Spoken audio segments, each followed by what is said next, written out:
In this video, we're going to go over how to use SignAgent's custom branding feature. This gives you the ability to substitute the SignAgent logo in individual projects with the image of your choosing. This feature is intended to be used when inviting clients to review or when handing a project over to the end client for ongoing use.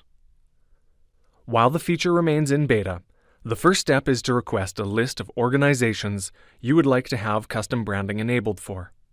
Just email sales@signagent.com with the project name and the ID, which can be found here in the URL.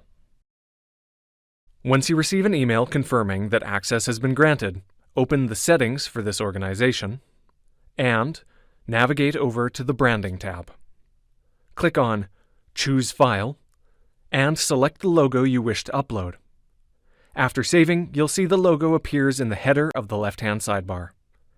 And it's that simple. If you have any questions, please reach out to our help team at support@signagent.com. Thanks.